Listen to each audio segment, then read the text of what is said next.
여러분 생일을 올해 지내셨는지 모르겠습니다. 저는 생일이 3개가 있습니다. 음력 생일이 있고요. 음력을 또 이제 양력으로 환산을 해서 생일을 보내게 됩니다.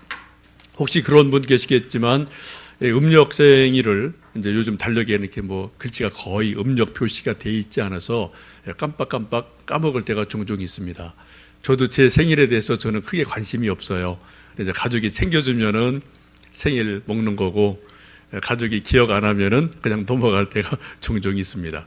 양력을 이렇게 딱 붙박이가 됐으면 그래도 입력이 되는데, 음력을 양력으로 또 이렇게 환산해서 보니까 왔다 갔다 하니까 일정치 않아서 기억하기 힘든 부분이 있습니다.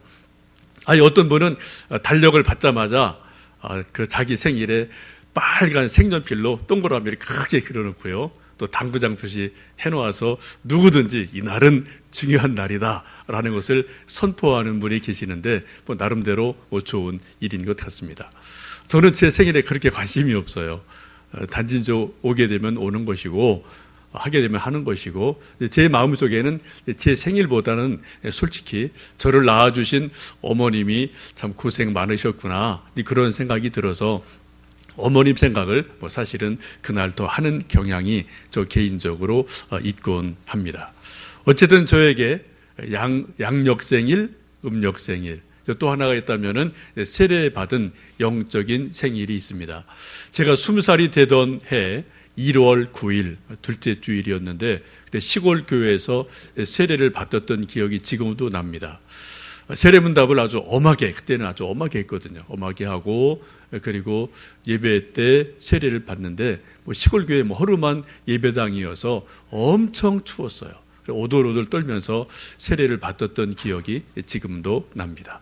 어쨌든 음력생일, 양력생일, 또 제가 세례받은 날 영적인 생일, 이 3가지 생일을 지금도 기억하면서 이렇게 저렇게 1년에 한 번씩 기억을 합니다.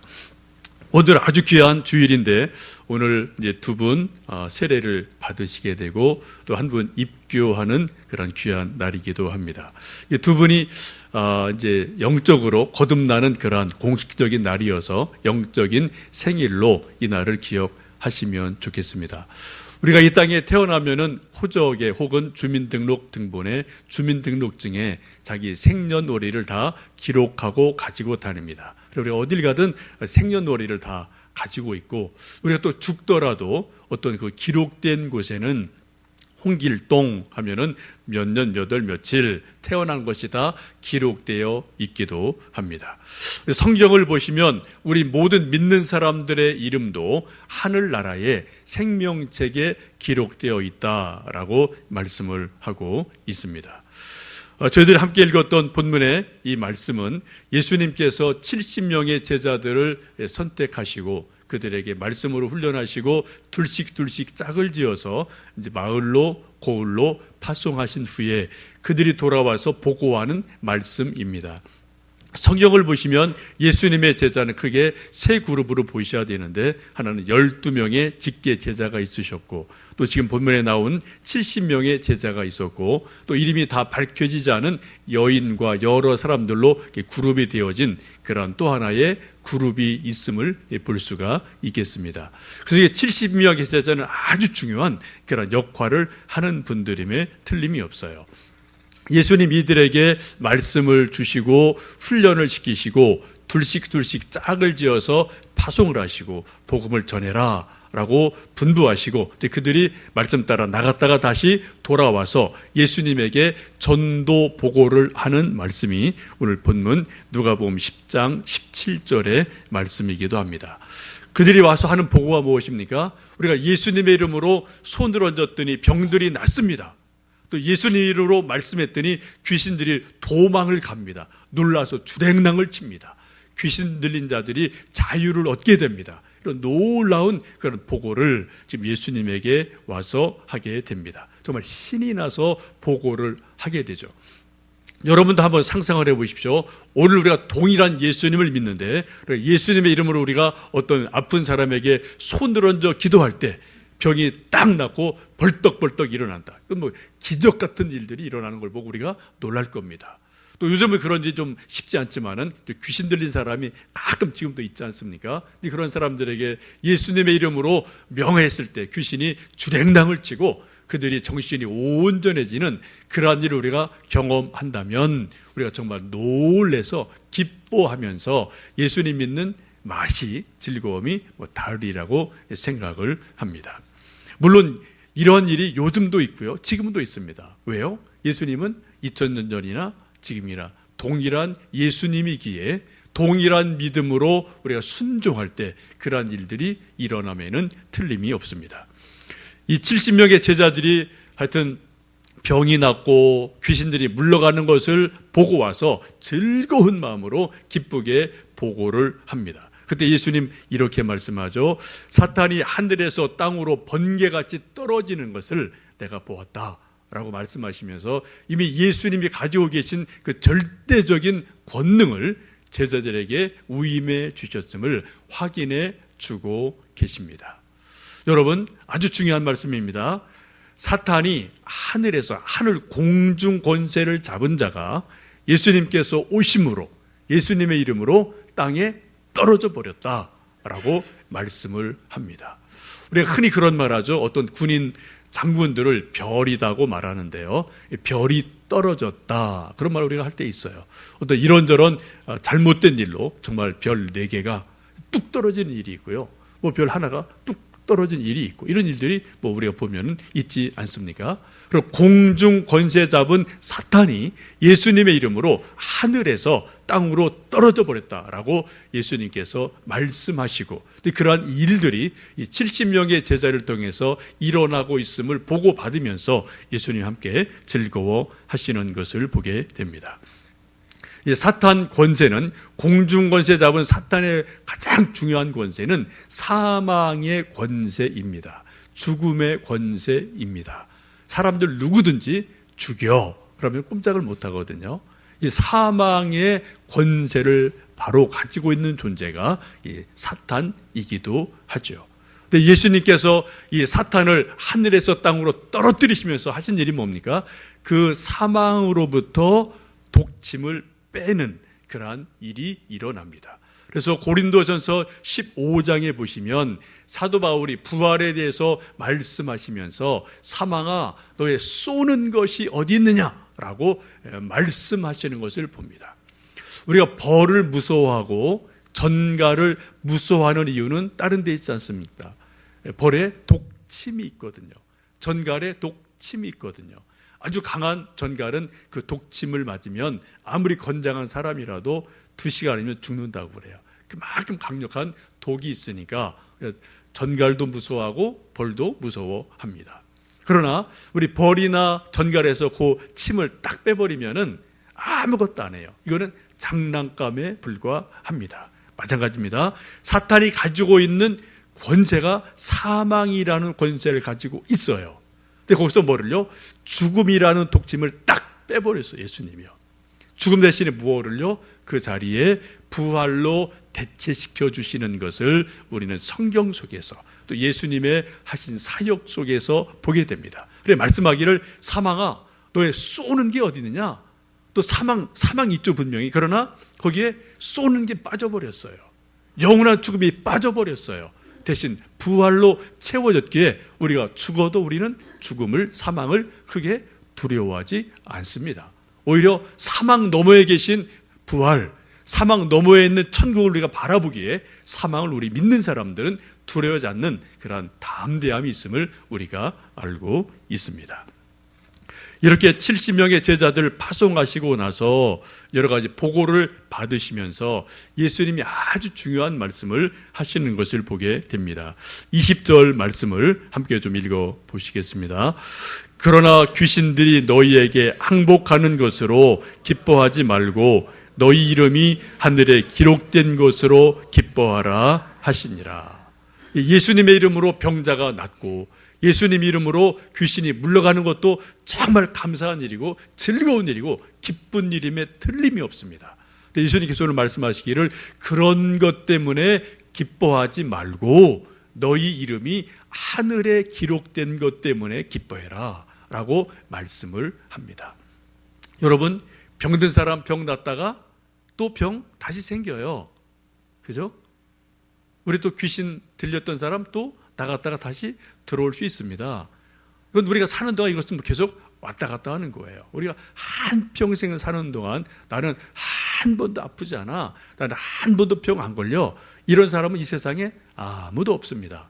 이것은 뭐 우리에게 왔다가 갔다 하는 그런 현상들임에 틀림이 없거든요. 물론 우리가 건강하게 살아야 되고 우리가 정신적으로나 몸적으로 건강하게 살아야 됩니다만, 오늘 예수님 말씀하시는 것처럼 그런 현상의 중요함도 있지만 더 중요한 것은 우리 이름이 하늘나라에 기록된 본질이 더 중요하다라고 강조하고 있습니다.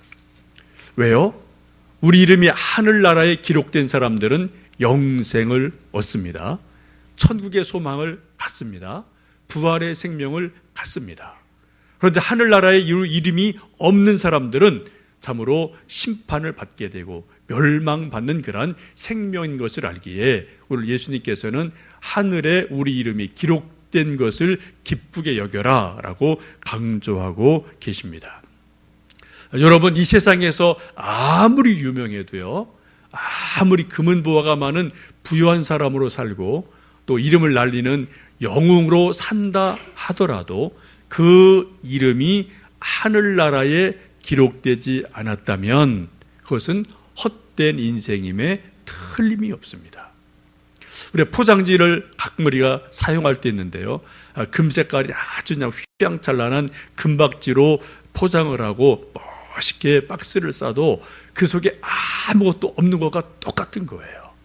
여러분, 신문지를 둘둘 말아도 금은 금이고요, 보석은 보석입니다.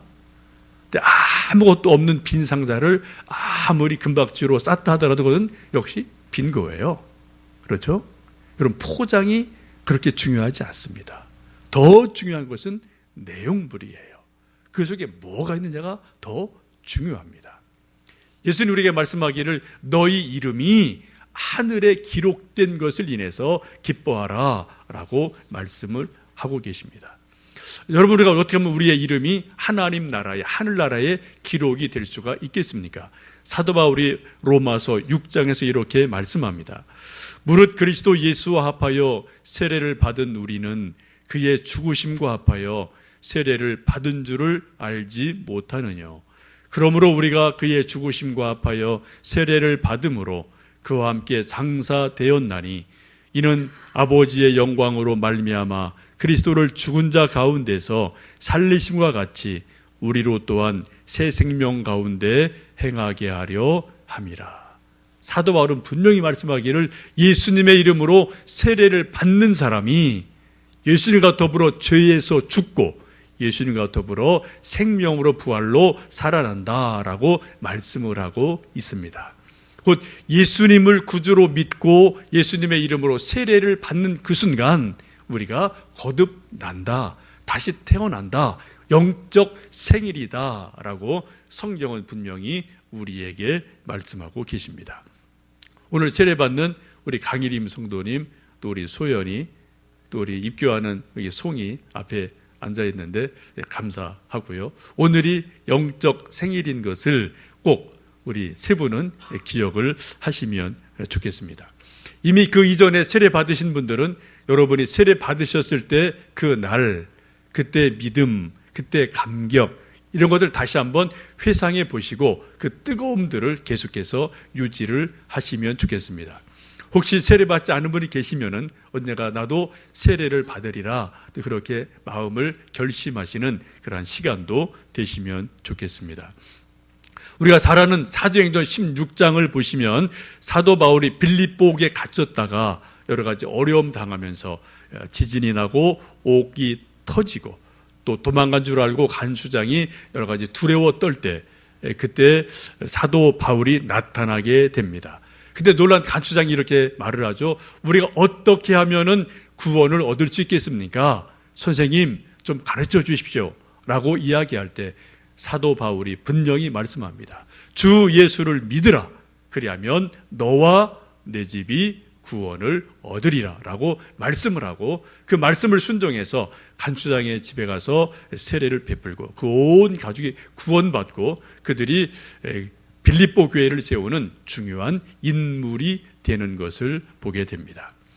여러분, 사도 바울이 2000년 전 했던 이 말씀은 2000년 전한 지금에도 동일하게 하나님의 말씀으로 역사하고 있고, 이런 일들이 우리 교회에도 지금 일어나고 있음을 하나님께 감사드립니다. 저희가 작년 이맘때쯤 세례식을 할 때 7분이 세례를 받으셨습니다. 일부에 오신 분도 있고 또 계신 분도 계실 터인데 아주 감사하고요. 올해는 모두 이제 4분이 세례를 받습니다. 여기 이제 앞에 앉아 계신 2분이 강일임 성도님, 또 우리 강소연, 2분 다 성이 같은 강씨예요. 좀 묘하게도. 이제 물론 가족은 다릅니다만 하여튼 뭐 같은 두 강씨가 오늘 세례를 받으시고요. 또 우리 이금석 집사님의 아버님 되시는 이재혁 성도님, 최용자 어머님, 제가 한 열흘 전쯤에 댁으로 신방을 해서 세례를 베풀었습니다. 좀 연로하셔서 바깥 출입이 조금 어려우셔서 부득이 제가 좀 댁으로 가서 예수님 영접한 것을 확인하고 댁에서 세례를 베풀었어요. 그렇게 하면은 모든 4분이 이제 올해는 또 세례를 이제 받게 되십니다. 저는 우리 이금석 집사님 가정을 생각할 때마다 주 예수를 믿으라. 그리하면 너와 내 집이 구원을 얻으리라 라는 말씀이 지금도 우리 가운데서 실제로 역사하고 있음을 저는 감사하게 여기며 또 하나님께 영광을 돌립니다. 저희 교회가 3년 전에 첫 예배를 시작할 때 저에게 몇 가지 부족함과 고민들이 있었어요. 그때 반주를 어떻게 할까 이런 고민이 있어서 제가 그때 전에 있던 교회에 대학 천명연부를 담당하던 잘하는 후배 목사님이 요 근처에 좀 살았거든요. 그래서 내가 광교로 교회 개척을 가는데 반주팀이 없다. 좀 어떻게 좀 만들어줬으면 좋겠다 했더니 그 후배 목사님이 이렇게 저렇게 이제 어떻게 해서 새 친구들을 이제 피아노, 또 바이올린, 첼로 새 친구들을 소개를 해서 첫 예배부터 예배 드렸음을 여러분 기억을 하실 겁니다. 그 중에 또 2분은 다른 교회로 또 이렇게 형편이 있어서 나가게 됐고요. 우리 이제 수지 자매 지금 여기 있는데 첼로 치는 이 자매가 그때부터 지금까지 계속해서 예배를 같이 드리고 있어요. 아마 잘은 몰라도 그때는 그냥 반주하기 위해서 온 것 같아요. 그러다가 같이 예배를 드리면서 믿음이 생겼고 또 부모님을 초청을 해서 작년에 같이 세례를 받았고 올해는 할아버지 할머니가 세례를 받는 그런 귀한 일이 우리 수지자매를 통해서 일어나게 됐습니다. 주 예수를 믿으라. 그리하면 너와 내 집이 구원을 얻으리라. 이런 놀라운 일이 참으로 사도행전뿐 아니라 지금 세계 곳곳에서 우리가 함께 예배드리는 바로 이곳에서 그런 말씀이 이루어지고 있음을 우리는 지금 목격하고 있음을 봅니다. 여러분, 이게 바로 하나님의 말씀이고 하나님의 역사하심임을 보게 됩니다. 여러분, 이 시간 다시 한번 세례 받으신 분들, 또 구원의 확신 있는 분들, 내 이름이 하늘나라에 기록된 것을 믿음의 눈으로 바라보시고요, 확증을 하시면 좋겠어요. 그리고 감격이 있으셨으면 좋겠습니다. 특별히 오늘 세례 받으시는 또 입교한 우리 3분 또 5분, 이 말씀을 꼭 기억하시고 내 이름이 교회뿐 아니라 하늘나라에 기록되어 있다라는 것을 분명히 믿으시고 또 영의 눈이 활짝 띄어서 정말 꿈에라도 한번 그런 걸 우리가 봤으면 좋겠어요. 저도 여러분 그렇게 좀 권면하고 싶습니다. 하나님, 정말 내 이름이 하늘나라 생명책에 기록되어 있습니까? 저에게 한번 꿈에라도 보여주셔서 확증시켜 주세요. 그런 얘기 가끔 저 듣거든요. 어떤 분은 정말 꿈에라도 나타나서 자기 이름이 생명책에 기록되는 것을 보는 분이 가끔 계셔요. 아마 그런 것을 여러분 꿈에라도 보신다면 여러분 믿음 생활이 확 달라지실 거예요. 하나님 생각하는 게 확 달라지실 겁니다. 이 세상을 바라보는 눈이 확 달라지실 거예요. 여러분, 우리는 믿음으로 그것을 분명히 믿고 바라봅니다. 그런 놀라운 은혜가 우리 모두에게, 특별히 오늘 세례와 입교하는 우리 귀한 성도들에게 임하는 은혜가 있기를 간절히 축원합니다. 기도하겠습니다.